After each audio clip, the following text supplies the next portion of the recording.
ini kita akan membahas tentang langkah-langkah dalam riset operasional. Untuk materinya sudah saya share tadi di grup, jadi untuk teori seperti definisi bisa kalian baca sendiri. Lalu ini yang akan kita bahas yaitu langkah-langkah dalam riset operasional. Jadi dalam riset operasional ada 5 langkah yang harus kita lakukan untuk menyelesaikan atau mendapatkan hasil dari penyelesaian kasus-kasus riset operasional. Yang pertama, mengidentifikasi masalah. Jadi kita harus mengidentifikasi masalah yang akan dihadapi terlebih dahulu untuk menentukan masalah apa yang harus kita hadapi. Jadi dengan mengidentifikasi kita akan menyelesaikan permasalahan RO secara tepat. Nah, dalam permasalahan yang dihadapi perusahaan yang kita identifikasi itu atau yang kita tentukan itu ada 3 permasalahan atau 3 hal. Yang pertama, apa variabel keputusannya, lalu yang kedua apa tujuannya, lalu dan yang ketiga apa sih kendala-kendala yang dihadapi oleh perusahaan tersebut. Lalu kemudian membangun model. Nah, setelah kita mengidentifikasi, maka kita akan membangun model, mengubah kalimat-kalimat yang tadi, kalimat-kalimat identifikasi masalah tadi ke dalam bentuk model matematika. Nah, yang pertama itu adalah membuat variabel keputusannya dulu. Variabel keputusan kita simbolkan dengan huruf abjad kecil dari A sampai Z, apapun terserah, atau mau menggunakan variabel X1, X2 dan seterusnya sesuai dengan jumlah variabel keputusan yang akan kita ambil. Yang kedua, itu adalah menentukan fungsi tujuan. Nah, fungsi tujuan ini yang terbentuk adalah fungsi persamaan, di mana fungsi tujuan ini disimbolkan dengan huruf Z. Sedangkan fungsi tujuan itu sendiri adalah Z sama dengan sigma CI/SI, di mana CI itu adalah koefisien variabel keputusan. Nanti nilainya atau angkanya itu tergantung dari informasi yang sudah kita dapatkan pertama tadi di identifikasi masalah, apakah dia laba, apakah dia harga jual, harga beli, atau biaya produksi. Selanjutnya ada fungsi kendala. Nah, fungsi kendala ini bentuknya adalah pertidaksamaan. Pertidaksamaan ditandai dengan tanda tidak sama dengan ini. Kecil dari sama dengan atau besar dari sama dengan. Kalau sedangkan fungsi Z tadi ada persamaan ditandai dengan tanda sama dengan. Jadi kendala-kendala ini memiliki batasan-batasan di sumber daya baik itu teknologi, manusia, bahan baku ataupun uang. Nanti kendala inilah yang akan kita cari penyelesaian seperti apa. Lalu nanti ada fungsi syarat, di mana syarat pertamanya itu adalah syarat non negatif. Dari syarat non negatif ini adalah syarat wajib dalam riset operasional, karena logikanya produksi atau produk-produk yang kita hasilkan itu tidak boleh negatif, minimal itu 0. Jadi intinya kalau 0 artinya tidak memproduksi, maka kalau negatif itu sudah tidak logika lagi, tidak logis lagi, sehingga harus ada wajibnya, ada syarat wajibnya yaitu syarat non negatif, di mana rumusnya itu SI-nya besar sama dengan 0, artinya boleh 0 dan tidak boleh kurang dari 0. Lalu nanti ada syarat lainnya. Syarat lainnya ini ditentukan sendiri oleh perusahaan. Misalnya dia minimal pengeluarannya sekian juta untuk kegiatan apa, atau misalnya tenaga kerjanya hanya dibolehkan wanita sekian, laki-laki sekian, itu ada semuanya. Jadi itu ada syarat tambahan. Terkadang syarat tambahan ini dianggap sebagai kendala juga. Jadi rumusnya nanti sama seperti rumus dari fungsi kendala. Oke. Lalu ada penyelesaian model. Nah, model matematika tadi kita selesaikan. Banyak sih sebenarnya pemecahannya. Ada dynamic programming, analisis jaringan, ranting Markov, program linier, teori permainan dan sebagainya. Tapi untuk pertemuan kita atau dalam semester ini, penyelesaian masalah dilakukan secara program linier dengan kegiatan dengan pendekatan metode grafik dan metode simplex. Lalu setelah kita melakukan penyelesaian, nanti penyelesaian ini merupakan hasilnya itu adalah alternatif titik produksi yang akan kita laksanakan. Lalu kita validasi dengan menentukan di mana daerah yang layak. Kemudian kita uji daerah tersebut di mana nilai Z yang dihasilkan sesuai dengan tujuan tadi. Apakah tujuannya maksimisasi, apakah tujuannya minimisasi. Dimana yang paling optimum itulah hasil dari atau rekomendasi dari SRO. Nah, dari hasil analisis ini nanti hasilnya adalah rekomendasi bisa kita laksanakan. Kalau kita laksanakan berarti kita akan mengimplementasikan keputusan ataupun kita jadikan dia patokan untuk mengambil keputusan yang lain. Oke, sekarang saya akan contohkan bagaimana langkah-langkah RO itu dilaksanakan. Di sini ada suatu kasus di mana suatu pabrik dapat menghasilkan dua macam produk A dan B yang harus diolah melalui mesin 1 dan mesin 2, di mana untuk mengolah 1 kilo produk A itu harus melalui mesin 1 selama 1 jam dan 3 jam pada mesin 2. Sedangkan untuk mengolah 1 kilo produk B itu dibutuhkan waktu 2 jam pada mesin 1 dan 1 jam pada mesin kedua. Sedangkan kapasitas pengolahan mesin atau kapasitas kerja mesin ini ada keterbatasan, yaitu 1.600 jam untuk mesin 1 tiap bulannya dan 2.400 pada mesin 2. Nah, karena ada keterbatasan, ini menurutnya perusahaan, karena ada keterbatasan persediaan bahan baku serta mengingat daya beli konsumen, maka jumlah seluruh produk A dan B yang diproduksi tiap bulan tidak boleh lebih, ya. Tidak boleh lebih melampaui batas 1.000 kilo tiap bulan. Ini kapasitas jamnya tadi, mesin 1 dan mesin 2 1.600 dan 2.400. Berdasarkan ketentuan ini atau informasi ini, maka tentukanlah jumlah produk A dan B yang harus diproduksi tiap bulannya agar perusahaan ini mendapatkan keuntungan yang maksimal jika diketahui bahwa laba dari produk A dan B masing-masing 1.000 dan 1.500. Jadi ini adalah informasi laba. Nah, dari kasus ini kita akan identifikasi, ini sudah ada beberapa yang saya garis bawahi. Ini penting untuk kalian pahami karena nanti disinilah identifikasi masalah dan tujuan akan kita bentuk. Pertama, kita cari tahu dulu apa sih variabel keputusan yang harus kita ambil. Dari kalimat pertama sudah kita ketahui, di sini ada dua macam produk yang dihasilkan, A dan B. Lalu biasanya variabel keputusan itu bentuknya adalah kalimat pertanyaan dalam sebuah kasus. Di sini kita lihat ada tentukan jumlah produk A dan B yang harus diproduksi setiap bulannya. Jumlah produk A dan B yang harus diproduksi setiap bulan. Nah, kalimat ini adalah kalimat variabel keputusan.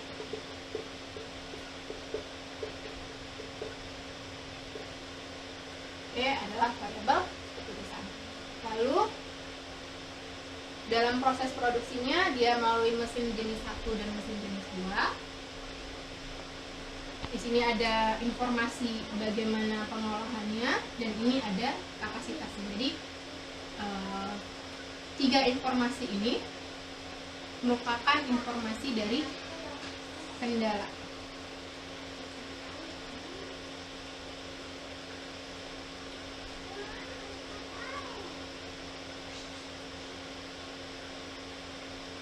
Oke, ini adalah kendala mulai dari mesin jenis 1, bagaimana diolah dan kapasitasnya. Lalu ada lagi produk A dan B tidak boleh melampaui batas produksi yaitu 1.000 kilo tiap bulan. Nah, ini kalimat kalau saya bilang tadi ini adalah syarat tambahan.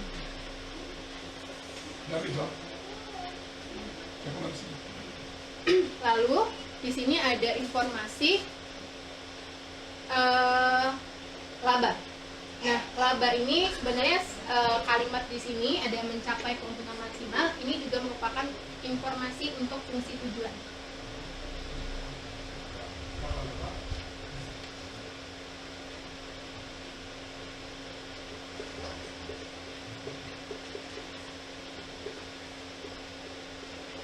Kalau di sini secara tertulis sangat jelas ditulis mencapai keuntungan yang maksimal. Artinya tujuannya adalah maksimisasi keuntungan.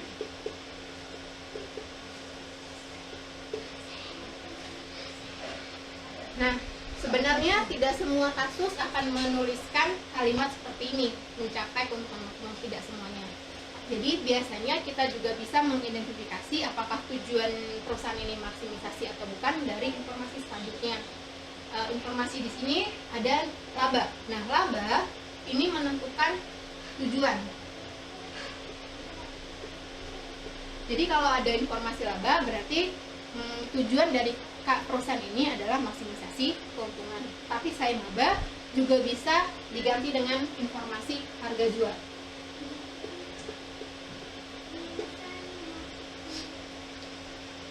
Nih, kalau misalnya dua informasi ini atau salah satunya ada, maka dapat dipastikan bahwa tujuan dari perusahaan ini adalah maksimisasi keuntungan. Satu lagi kasus yang kita tahu adalah minimisasi.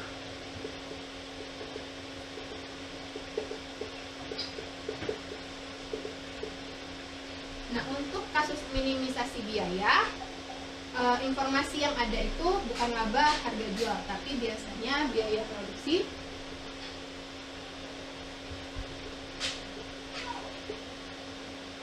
atau harga beli.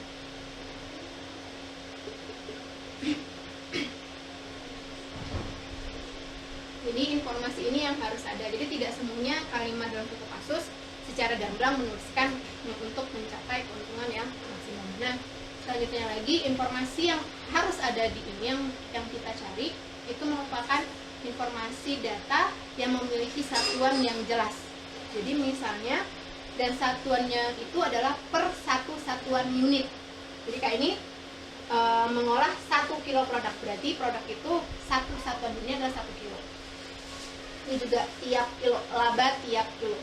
Jadi jangan laba tiap 1.500 kuintal, itu tidak bisa kita gunakan. Bisa, tapi tetap harus kita konversikan dulu ke dalam satu satuannya, yaitu setiap kilo. Lalu kalau sudah semua informasi ini kita identifikasi, sebenarnya sudah bisa kita buat ke dalam model matematisnya. Tapi ini masih agak bingung atau menyusahkan kalian, sehingga untuk membantu membuat model matematikanya, kita bisa dibantu dengan tabel informasi identifikasi masalah dan tujuan.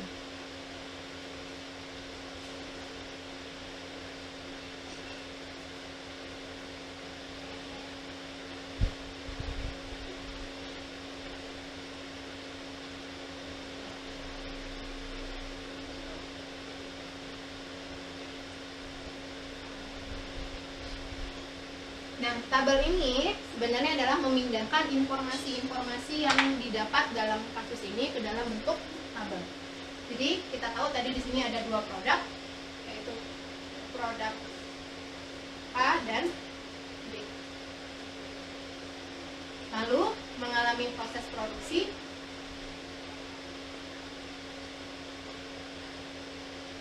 melalui mesin 1 dan mesin 2.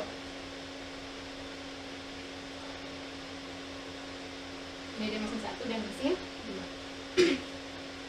Lalu ada lagi, ini daya beli karena terbatasan bahan baku dan daya beli, jumlah seluruh produk A dan B tidak boleh melampaui 1000 kilo. Berarti ini adalah maksimum produksi tiap bulannya.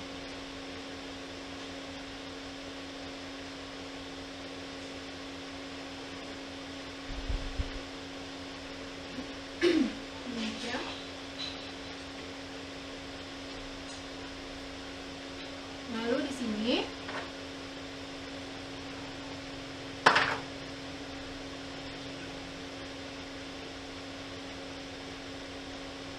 ada informasi terakhir, yaitu berupa laba.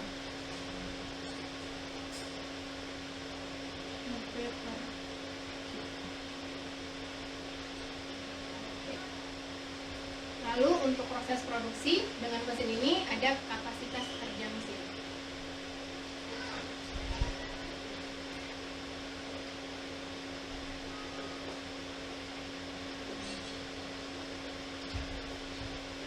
Lalu kita pindahkan sesuai dengan informasi yang berdasarkan proses produksi ini dulu. Proses produksi untuk produk A di mesin 1 membutuhkan 1 jam dan mesin 2 3 jam.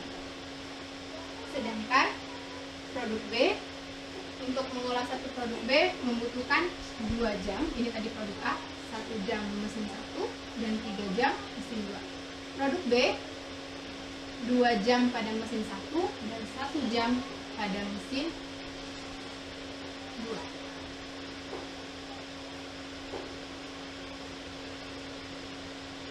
Lalu ada kapasitasnya. Kapasitas untuk mesin 1 itu 1600 jam, sedangkan mesin 2 2400 jam. Kemudian ada lagi informasi tentang jumlah seluruh produk A dan B tidak boleh melampaui batas 1000 kilo. Jadi kedua ini nanti diproduksi tidak boleh lebih dari 1000 kilo.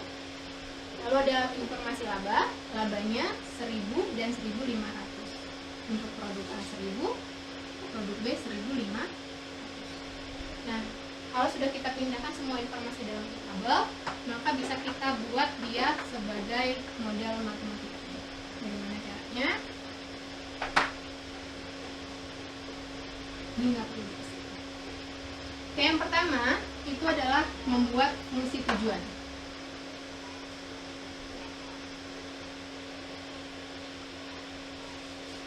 Dasar rumus umum, fungsi tujuannya yang terbentuk dari kasus ini ada 2, karena dia ada 2 produk, dari produk A dan produk B. Berarti nanti CZ-nya ada, Z-nya adalah C1 X1 plus C2 X2. Sebelumnya kita balik lagi dulu, ini ada variabel keputusan. Variabel keputusannya itu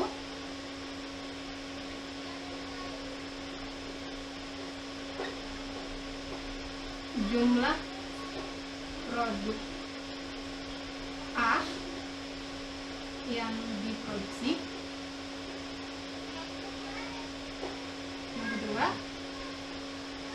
jumlah produk B yang diproduksi. Ini kita ubah dulu dalam bentuk variabel. Jadi kalau misalnya jumlah yang kita produksi untuk produk A itu kita anggap X, dan untuk produk B kita anggap Y. Jadi XY ini bukan produk A dan bukan produk B, tapi jumlahnya, jumlah yang diproduksi. Sehingga untuk membantu lagi, kita ubah semua. Berarti tadi A itu adalah X dan B itu adalah Y, maka kita tambahkan semua variabel X dan Y sebaris dengan produk masing-masing. Jadi kalau produk A, maka sebaris ini kita kasih simbol X, dan yang sebaris dengan produk B kita kasih simbol Y.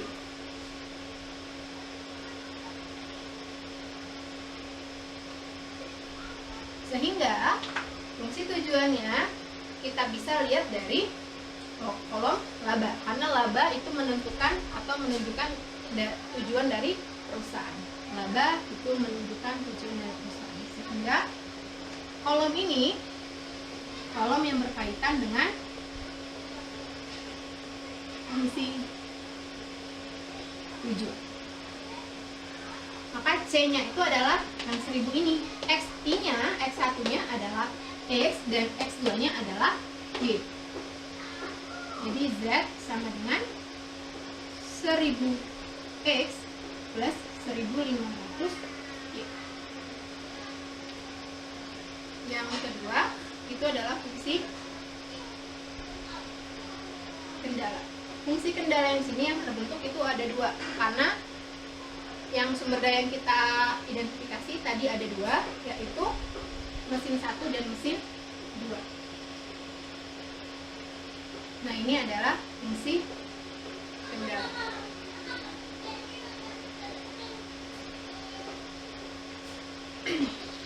Untuk mesin 1,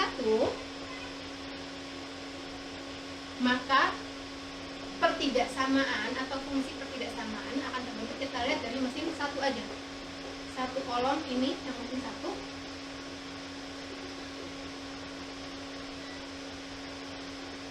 Ini untuk mesin 1. Kita jumlahkan. Lalu nanti ini ada tanda pertidaksamaan. Jadi di sini X plus 2Y, isinya 1600. Di sini kita akan isi tanda pertidaksamaan. Nah, bagaimana menentukan tanda pertidaksamaan? Itu dari kalimat dia sendiri. Oke, kalimat yang di sini adalah kapasitas. Jadi, kalau kapasitas itu artinya adalah batas maksimal kerja mesin. Jadi, kerja mesin itu kapasitas atau batas maksimalnya 1600. Jadi, mesin itu tidak bisa bekerja kalau lebih dari 1600. Bolehnya kurang. Kurang boleh, lebih tidak. Kalau 1600 gimana? Masih boleh, karena itu adalah patokannya atau batas maksimalnya. Jadi kalau kita lambangkan dalam garis persamaan, ini 1600. Kalau 1601 ini sudah tidak bisa lagi bekerja. Mesinnya tidak lagi bekerja, tidak bisa lagi bekerja, sehingga tidak boleh lebih dari itu. Kalau 599 atau 1599 boleh nggak? Boleh. Ini boleh. Jadi artinya apa?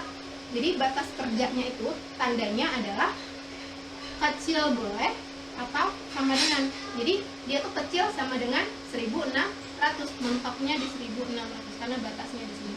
Maka kalau tanda kalimatnya itu adalah kapasitas atau maksimal, maka tanda pertidaksamaannya adalah kecil dari. Oke, kecil dari. Begitu juga untuk mesin 2. Mesin 2 kita lihat dia adalah 3X plus Y kecil dari 2400. Sama karena dia kapasitas. Kapasitas itu berarti maksimalnya. Kurang boleh, lebih tidak boleh. Kurang boleh, lebih tidak boleh. Jadi bukan daerah kerjanya, daerah kerjanya itu di sini. Jadi tandanya itu adalah kecil dari sama dengan. Nah, setelah fungsi kendala kita bentuk, lalu kita akan buat fungsi syarat.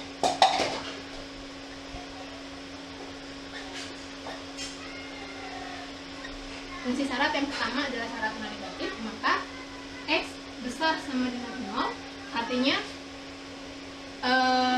kurang tidak boleh, lebih boleh, 0 juga boleh. Dan Y besar sama dengan 0. Lalu ada syarat tambahan tadi, di mana maksimum produksinya tidak boleh lebih dari 100 kilo. Berarti sama kayak tadi. Kalau kalian bingung, kita bikin garis persamaan. Ada 1000, tidak boleh lebih. Berarti kalau 1001 nggak boleh. Kalau misalnya kurang 99 boleh nggak? Boleh. Berarti tandanya kurang, kecil sama dengan. Berarti nanti di sini ada syarat tambahan lagi. X plus Y kecil sama dengan 1000. Di sini berarti tidak boleh lebih dari 1000, 1000-nya boleh. Ya.